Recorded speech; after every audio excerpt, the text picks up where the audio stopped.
lovely people. Welcome to my October reading wrap up. Doobie doobie doobie doobie doobie doobie doobie doobie doobie doo. Doobie doobie doobie doobie doobie doobie doobie doobie Sophie vlogs. I had my flu jab yesterday and I am feeling it. So I'm going to try and be as concise as possible before my brain absolutely taps out because we are achy and we are not fully present. I read a lot in October. I think something just about, I think my autumn TBR really inspired me, and then lots of other things. I just got loads of reading done. So I do have quite a lot to go through, which is why I'm also going to try and be really precise. So I'm not going to waffle anymore, and I'm just going to work my way through my part one stack. Probably going to do part two another day when my brain is back. So I'm not really talking about this in any particular order. I'm literally just going to pick stuff off of the stack and talk to you about it. So first of all, I will start with Certain Dark Things by Silvia Moreno-Garcia. It was sort of sold to me as like Mexican vampires inspired by Aztec mythology, and that is absolutely like just as a concept wildly interesting to me, and that's why I picked it up. This, I would say, rather than potentially the more classic gothic style of vampire narrative that you might be familiar with, this is quite like a noir book. We have a number of different points of view throughout it, but it's all centered in Mexico City, in this world that does have vampires, and the vampire mythology in this is so great. Like, it's really, really inspired by historical events and happenings. So there's lots of different types of vampires, and this one on the cover, Athel, is very much her breed of vampire had a big role to play in Aztec society, and that was really fascinating. But then there are other types of vampires that mimic, like, the European vampires who came across at the same time as the Spanish did, and this kind of thing. So the mythos in this is unlike any vampire mythos I've ever read before, and that was super duper exciting. A number of different points of view, and really, like, we're situated in Mexico City, and there's a lot of gang warfare, and that kind of stuff is like a big focus because Mexico City is supposed to be a vampire-free zone. So outside of the city borders, there are various like vampire gangs conflict, and Atel is sort of fleeing from some of this, and that brings the conflict into Mexico City. So you have perspectives that are like a police officer. I forgot the word. I was about to say police agent. That doesn't make sense. A police officer who's investigating a rival vampire gang that are hunting down her, like all of these kind of things. There's lots of different perspectives. I would say it's quite a slow-paced book for a lot of it, and that did really fit with sort of like the noir element of it. But it really does culminate towards the end. Like, it has a very like sort of a bloody showdown kind of thing. I have to say, I really enjoyed the ending of this. It was very like almost cinematic in how every one of these threads that you had been following sort of all came together for this like massive showdown. Yeah, I enjoyed this. I always enjoy Silvia Moreno Garcia, sometimes to varying extents. Like, I definitely have ones that I have like loved and then ones that I have liked. I would say this one is potentially more of like a like for me.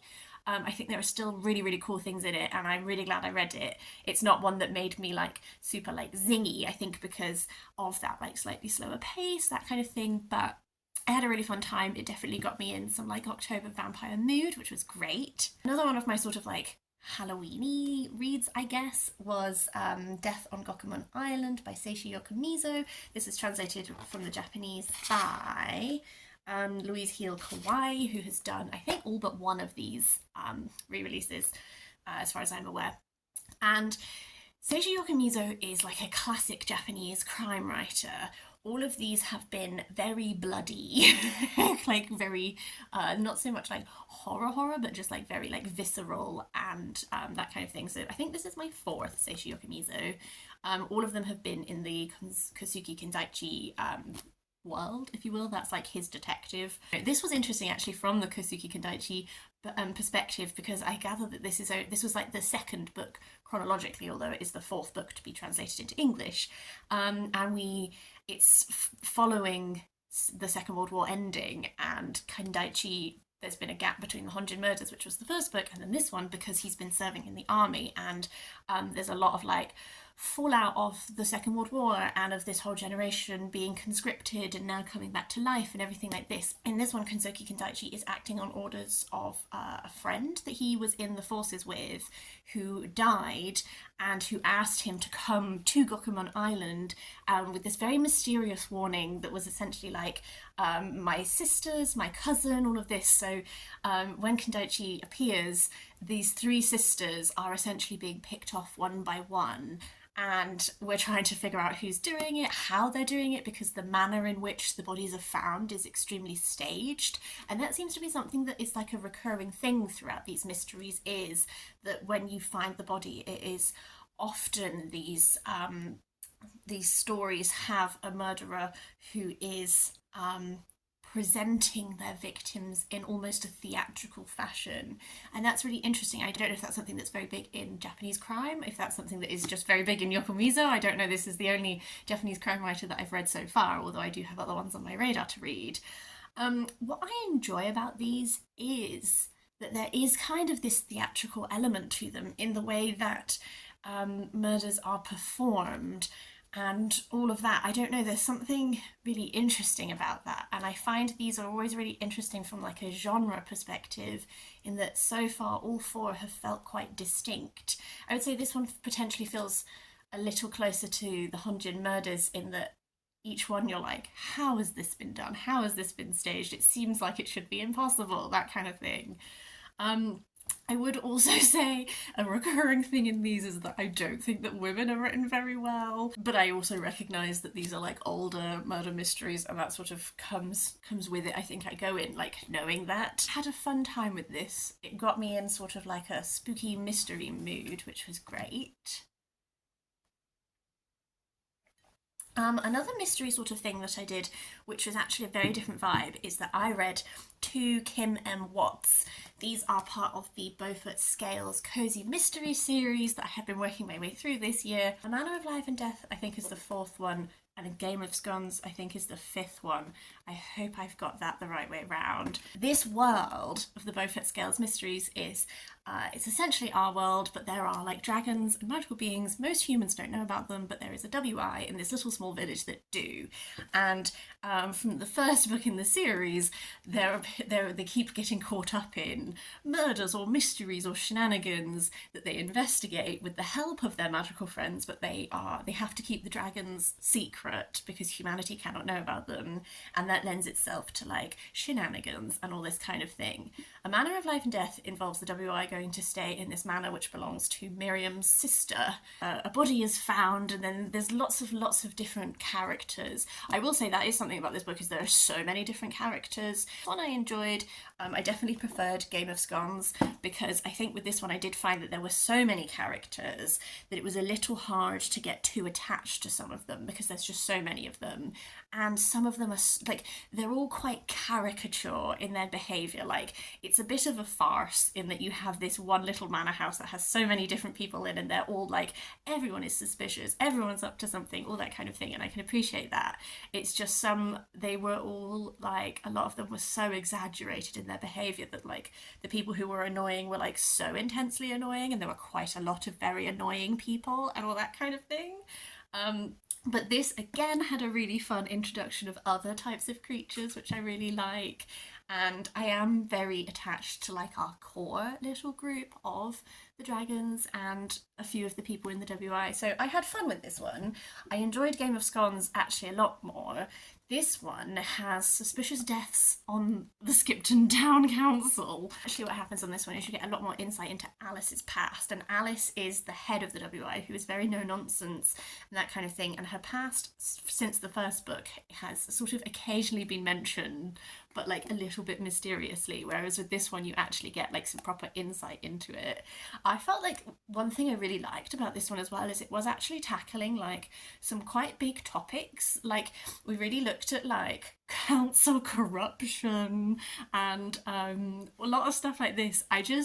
This one was fun. This one was like silly nonsense farcical situations, and that is fun. This one had all of the fun but actually was grappling with like some more like moral quandary questions, and I enjoyed that. I had fun with that. Also listened to Wandering Souls by Cecile.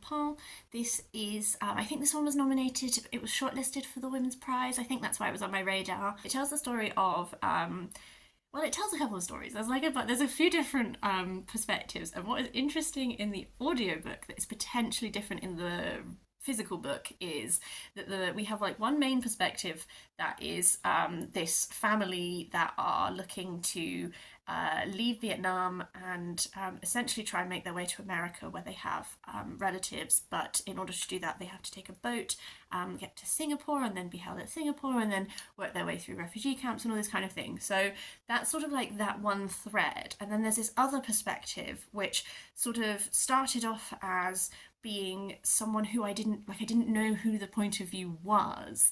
It was like someone who was investigating things to do with they're called the boat people. That's the name for this term of people who left Vietnam on boats during the Vietnam War and all this kind of thing.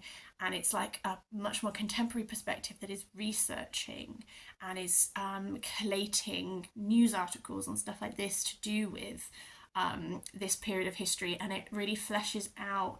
With that first narrative you get a very personal experience of what that was like and like one singular view of a person's journey. With that second perspective you get a much wider look at what that was like as a whole piece of history and the voices that were lost and the voices that, unlike this one perspective we have, didn't make it that far and all that kind of thing. And then we also have a third perspective, which is the ghost of one of the siblings of our main character, because I don't think it's a spoiler to tell you that the rest of the family don't make the journey.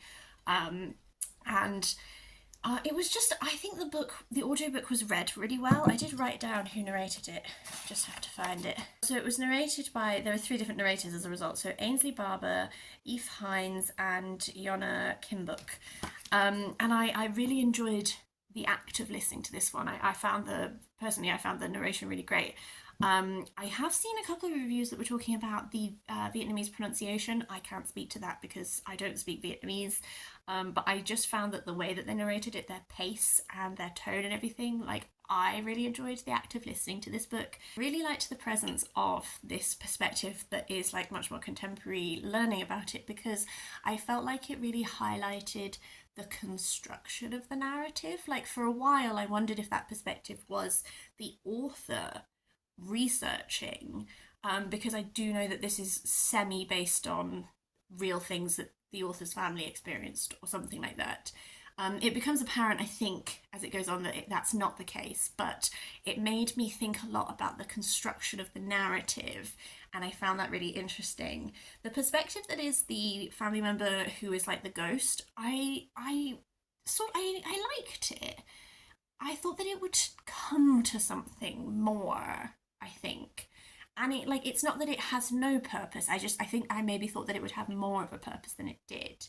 But on the whole, I found this very moving. I found this very affecting. I really listened to it when I was like going on walks and stuff like that, so I could really like take it in. Didn't read that much nonfiction this month. Most of it I'll talk about in my part 2 wrap up. But one nonfiction that I absolutely loved is Blind Spot: Exploring and Educating on Blindness by Rowell. I think these Inkling series are really interesting. The only other one I've read so far is I can't remember what the full title is, but it's Transmasculine Joy in a Transphobic Culture. I can't remember. The Appendix by Liam Cohnman. That one was a 5-star read for me. This one was a 5-star read for me. I think they are a really great way of getting perspectives out there that you might not have read from before. This is all about exploring and educating on blindness, this default idea of the world being set up for people who see blindness being an afterthought, where actually, like, disability in its many forms, most people will grapple with at some point in their life. You know, most of us will experience a variety of things. Like fading sight loss is something that like a large amount of the population will deal with as they age. And also, blindness is not something that is a universal one experience. That's something that Rowell really tries to get across here, is this idea that we have of what blindness is like this one set thing, whereas actually, like, depending on a variety and a myriad of different reasons, that experience is so different for other people. And that's a lot of what this is challenging our perspective and this idea that there is only one narrative. And I think this does it really, really well. I actually picked this up because I went to see a exhibition at the People's History Museum in Manchester. It has now closed, but it was Nothing About Us Without Us, which was all about disability rights movement. And that exhibition was engaging with disability in a really interesting way because as well as the things that they had set up, they had a variety of different ways of making the exhibit accessible, because what is accessible for one disability will not be accessible for a different disability. And so the way that exhibition engaged with that informed me as I read this book as well, because she talks about museums at one point. And also my my lovely friend Miriam wrote an essay to do with this as well that I proofread for her. And I know you watch my videos, Miriam, and I just wanted to say that while I was reading this, I also had your essay and the argument that you were making in that in my head, which was really like a nice thing. So yeah, on the whole, this was very small, but I found it really, really effective. I definitely want to continue to read around topics like blindness or disability in general and that kind of thing. So if you do have any other recommendations, please do let me know. The final 3 books I'm going to talk about were all lent to me by the same friend. We're doing a lot of lending each other books back and forth, which is being really fun at the moment. I'll work my way up to my favourite of them actually. So Aurelia by Kathryn Davis is a memoir. This is a non-fiction memoir. Kathryn Davis is a writer. I've not actually read any of the rest of her stuff. This is my first experience. This is a memoir. A lot of it focuses around her second husband who passed away from cancer. A lot of it, like, she returns a lot to that thread of grief and that kind of thing. But this is a very fragmented narrative. Like each chapter is sort of like a different. They could be read on their own as individual essays, but also if you read it as a whole, there are sort of like things that are returned to again and again. I think I struggled with this a little bit in that I do tend to prefer a little bit more of a linear narrative to memoir for me. This was just a little too fragmented for my personal taste because it made me feel a bit of a disconnect. However, at times I found it very charming in the way it was written, and at other times it was an absolute gut punch, particularly when she's discussing grief. There is one essay in this where she talks about the music from Peter and the Wolf, the opera. Is it an opera? Is it a... I can't remember, but the music from Peter and the Wolf, you'll know it. I'm not going to play it, but you'll know it if you listened to it. How that made her feel ever since she was a young child. And then she tells you that that was the ringtone that she had assigned to her husband because he made her feel exactly the same way. This way of feeling like the world is opening up for you and you're exploring and all of this kind of thing. I actually want to cry talking about that now. So there were moments in this that, like, God, they reached in and they got me, and it really caught what grief is like. And I guess perhaps that disjointed aspect of the narrative works really well in that way, in that, like, my brain would be like, okay, well, we're doing this now and then we're doing this, and then she'd just like bring it all back, and then I'd be like, oh, emotions.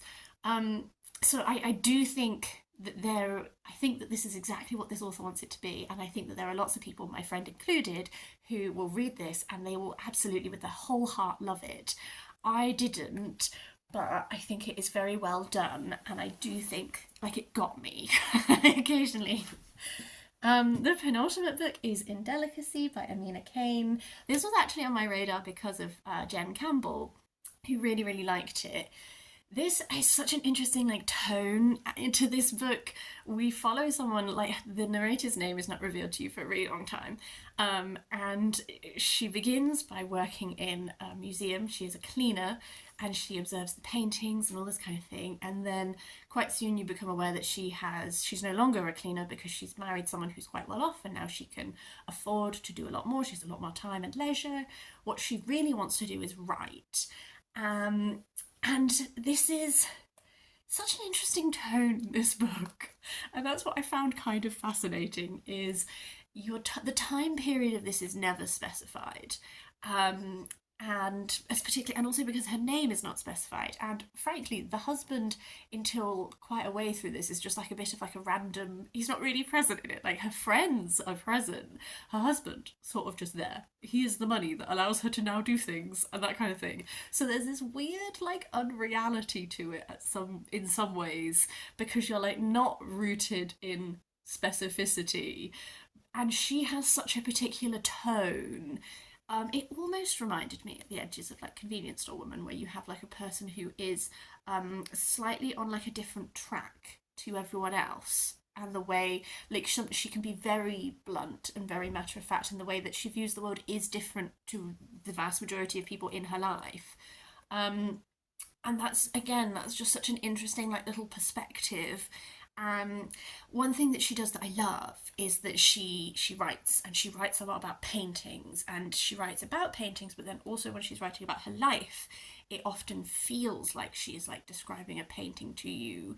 And that's sort of almost like a still life moment. And that was like a really lovely aspect of this, is that the way that those bits were done. They're in italics so that they're like separated from the rest of the narrative. I've really enjoyed that.